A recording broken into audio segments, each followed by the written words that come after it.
All right, let's do this thing. We were searching for a video that would be an ideal start of the Air Sports News 6th season, and we found one. Base jumper Clark Robinson skiing on a mountainside in Jackson, Wyoming, USA, with this grand finale. This double backflip base jump was so good that Clark received a special GoPro award for this stunt. Well worth it. What a great start to a brand new season. I'm your host Regan Tetlow, and this is Air Sports News.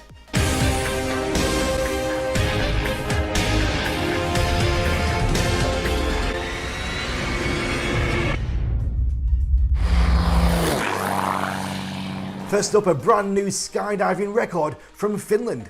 Massive congratulations to Finnish female free flyers. Now let me try to present all these girls' names correctly. We've got Berihel, Ilo, Hukni, Kovensnikova, Mansner, Naka, Olaya, Pojala, Roseli and Storen. Let me know in the comments if the pronunciations are correct. Just 2 days ago, this team broke 2 European female records in vertical formation skydiving, head down in 2 and 3 formations, and it looks superb. An interesting and important update comes out regarding the 2021 FAI World Parachuting Championships scheduled to be held in Russia in mid-August 2021. The FAI reminded that Russia has been banned from hosting World Championships for a period of 2 years unless practically and legally impossible to move them elsewhere. Russia is going ahead with the organisation and is planning to reissue Bulletin 1 with all the most recent details, including a new visa application process. However, the situation is very difficult to plan, and the FAI is hopeful that the event will be able to take place.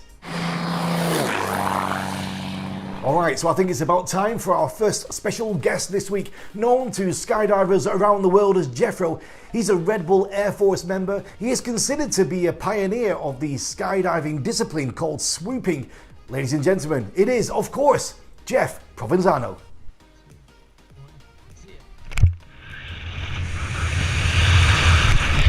So what are you doing in New York at the moment? Right now, actually nothing. Watching it, it's really windy today. Kind of kept me up all night, actually. Woke me up like 3 or 4 times through the night, the wind banging on the windows. But yeah, I'm just here. I'm based in New York and I'm based in Arizona. I kind of bounced between the 2 places.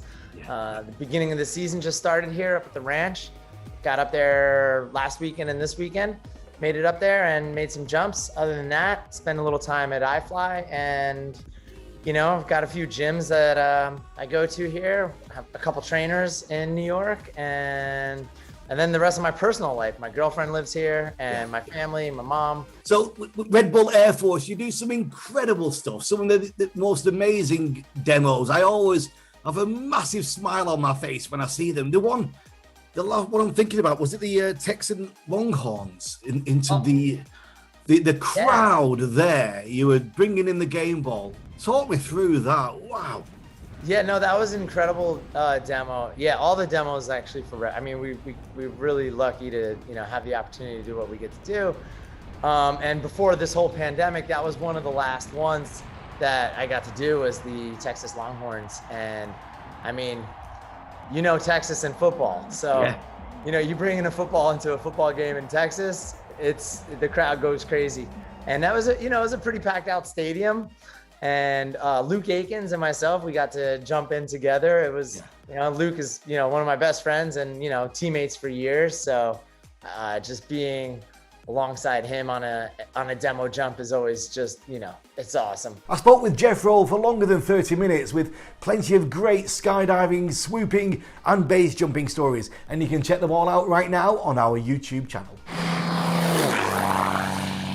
Another news item from the FAI, who just ratified a new Microlight world record of distance in a straight line without landing. The new record holder is Jean-Claude Queneau from France. He chose the Dunkirk region as a starting place heading south. He flew his own Microlight called Eclipse with a Mystic CX wing, and the total distance covered in a straight line was 906.9 kilometers.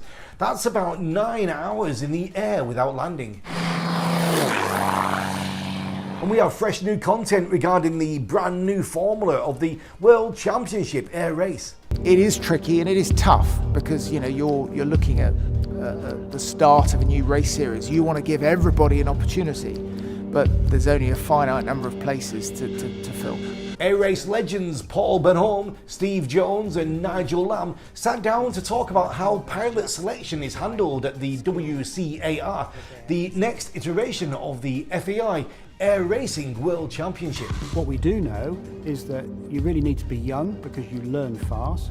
And if you want to know more about the Air Racing 2022 season, you can also check out our recent interview with Willie Cruikshank from the WCAR board. So what about the air show season this year? Well, we have some good news, and of course we are hoping that the coronavirus and pandemic restrictions won't spoil them like they did last year. Lesno Airfield, organisers of the Antidote Air Show, the only air display event last year in Poland, started the pre-sale of tickets for this year's edition. One of the most romantic air shows in the Eastern European calendar, and it will be held in Lesno from the 18th to the 19th of June. We also have good news from our previous special guests from the Aero Superbatic Wing Walkers team. And the team announced that the new lineup for 2021 season, including a brand new wing walker, Emma Broadbent. She is currently completing her training, ready for displays this season. So this is the right time for our second special guest this week, and also a good occasion to announce that we have begun a strategic partnership with the European Air Shows organisation. They're a non-profit organisation with the aim to promote the excellence and safety of European air shows. And I spoke with EA photographer Andrew Timmerman. So before this pandemic hit, what was happening for you? What were you doing with the air shows?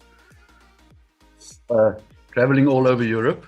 Yeah. 2019 I did 4 visits in France. Yes. Being from South Africa, traveling long distances doesn't bother me, so Right. that helps a lot. Yes. Went to Switzerland, to an air show in Switzerland. So then Sonicol air show, did several in Holland. Went a lot of just airbase spotting as well in Germany. Yes. But yeah, then the worst thing happened for aviation, COVID-19. Yes. 2020 was one air show after the other, cancelled. It's hard. I find it's a very, very testing time for aviation, especially for air shows. A lot of air shows lose sponsorship and will lose the income, and I find that very sad. I just hope that we can recover and that the whole pandemic stops in the sense of being able to do air shows again. Yeah. And as always, the full-length interview is ready to be watched on our YouTube channel. We've already shown you in our programme the first tests of a concept sport with humans racing using jetpacks. And this time we've got footage of testing huge drone racing with people on board. Flying Kits Company performed test flights using the EMAV eVTOL prototype for the first manned racing drone. Tests were made in the Philippines' Bataan City. So far we know the drones are powered by Star 8 Green technology engines, which are a new inventory of the company, and we hope to see more tests soon. And now let's move on to our Hero of the Week section.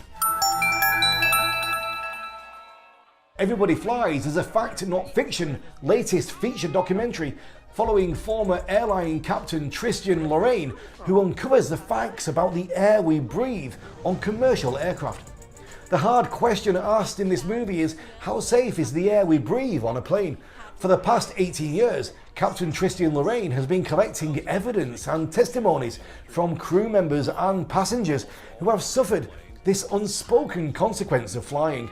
The film may be hard to watch for aviation fans, but it's really worth a watch and face some of the interesting and difficult facts about commercial flying. You can find the movie on the www.everybodyflies.com website. On the 28th of March 1935 in Roswell, New Mexico, Robert Goddard successfully launched the first gyroscopically stabilized liquid-fueled rocket.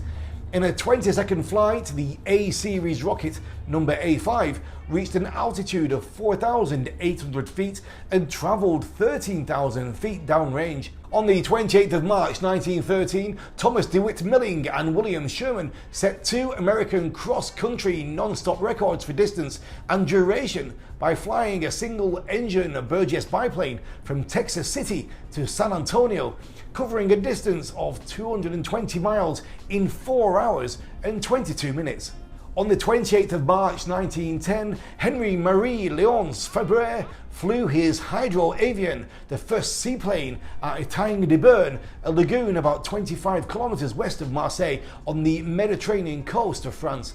The airplane, named Le Canard, flew 457 meters. So that's it, and before we go, a big congratulations to the drop zones and skydivers in the UK who got back into the air on Monday. So we hope you've enjoyed this first episode of Season 6 of Airsport News. If you have any questions, you can write to us using this email or contact me directly via Twitter.